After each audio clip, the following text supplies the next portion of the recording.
Hi, this is Bill Riley with Riley Private Client. Well, it's been kind of a long and drug out summer, and we kind of took off for a few weeks of doing our videos and giving you information, letting things kind of settle down and work through itself as the market usually does. As you're well aware, September, if you've been reading some of the stuff I've been putting out, is always a volatile month. It's historically that way.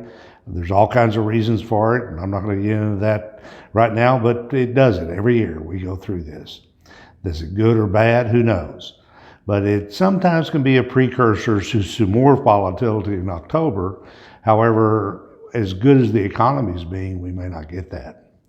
One of the things I like to do is stay pertinent, is stay current.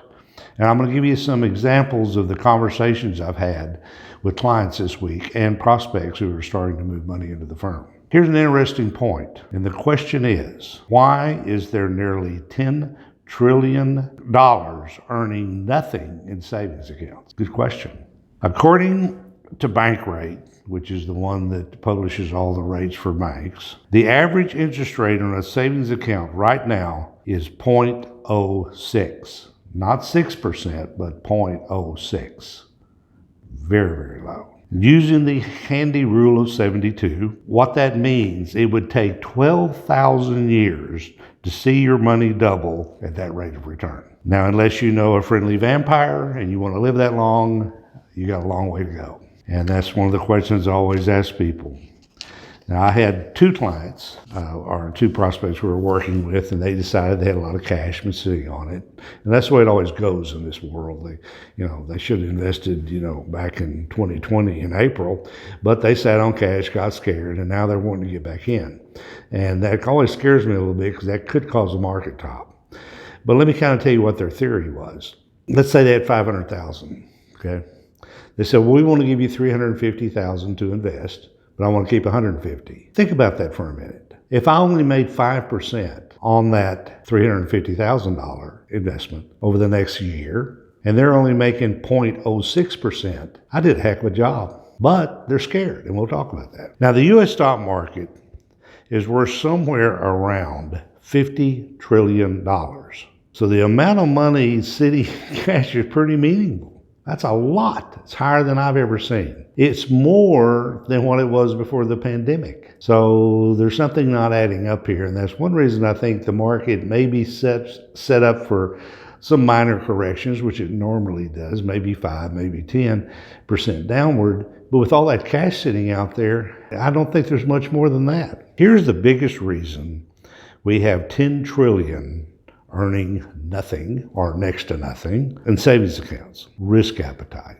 People are just continually scared of the market. They have all kinds of, I have a certificate in behavioral finance, and when we study this and we get, further studies on it, it's remarkable to me how people have this Regency Bias, we call it, where they remember what happened, during the pandemic. They remember what happened in 2000. They remember what happened in this. I even have a client that, unfortunately, she's passed away now, but every October, as we approached October, she wanted to get out of the market because of 1997. So it didn't make sense. Usually when we have pullbacks in these markets, they're attributable to one specific event, not ongoing events.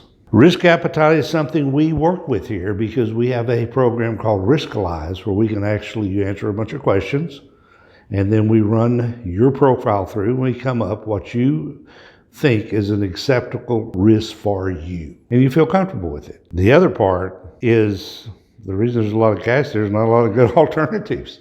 It's very difficult. You have to almost be forced into some sort of equities, earning some sort of a dividend to get any return. Even bonds today are not the greatest investment in the world. Ray Dalio was on this morning, the great hedge fund manager at Bridgewater, and he's been preaching for a year that cash is trash. When you look at that figure of 0.06, Ray's right on. If inflation really is around 2%, 3%, you're losing money big time, big time. Now, you can invest in stocks. The stock market is volatile. Oh my gosh, everybody's worried about that. And the crash without warnings and all this stuff. I mean, everybody has to, from a behavioral standpoint, they dwell on these things. But all things carry risk. Think about it. If you had $1 million sitting in a savings account earning 0.06, could you live on that? You couldn't even buy gas. If your money is sitting in a bank account and you don't like the yields being offered there, there's not a lot of easy alternatives. And you get nervous and people just sit on it. And they say, well, I'm just not going to deal with that right now. So time goes on, and all of a sudden they wake up and say, gosh, I've got all this money, but I can't afford to retire. There's other ways of investing. One of the things that we have here, and it's a portfolio of ETFs that earn different various amounts of income, which is now yielding about 4%, has not had a down year. Now that's not, 20% in the stock market, but if you compare that to 0.06 to 4%, that's a heck of a return improvement. Really what it is the same thing that a bank, or similar to what a bank invests in when you put your money in the savings account. Do you really think that the bank is turning around, taking your savings account money and investing it into another savings account? No, they don't. If you need your money now for a specific purpose, I totally agree that you should have it in something that's liquid, something that's safe, and you have a time frame. However, most people are always telling me, well, I need that money for an emergency. 2 years goes by and it's still sitting in cash. That's what happened. Well, the emergency never came out. Well, look how much money they lost. Or opportunity cost, I call it. And then there's the old thing of inertia. I'm changing some of my bank accounts up. And even if the old friends of our custodian right now, it's a pain. One thing I can always tell you, don't put automatic drafts on a bank account and try to change it. It's really a pain to do that. But a lot of people don't want to change accounts. No, I'll just leave it there. I'm comfortable with them. Well, when I run their analysis for a retirement plan, I put 0.06 on that savings account and then show them how much money they're going to earn. You need to take some time out and get something done. Bank accounts are good because they're liquid. You can write checks on them. You can do this, you can do that. But really what I tell people is that don't have more than about 3 to 6 months of expenses, true expenses, in your savings account or a checking account. Because at today's rates, it just doesn't work. Let's kind of take a look at some ideas and some of the things that I've talked about. For example, we have a thing called a floating rate fund, which actually adjusts as interest rates go up, it goes up. Still is only earning barely 1%, but at least it's better than the savings account. Banks love savings account. The margin of profit for what they hold in the savings account is almost like a chapter out of Tony Soprano. I mean, it is almost usury because they can turn around, go down and get your car loan. So, well, I want a car loan. I have a savings account here. So, oh yeah, we're glad to give it to you. Well, what's the rate on my car loan? 5%. Wait a minute. I've got it in your savings account. You're only paying me 0.06, but you're going to charge me 5? Okay. Heck of a profit.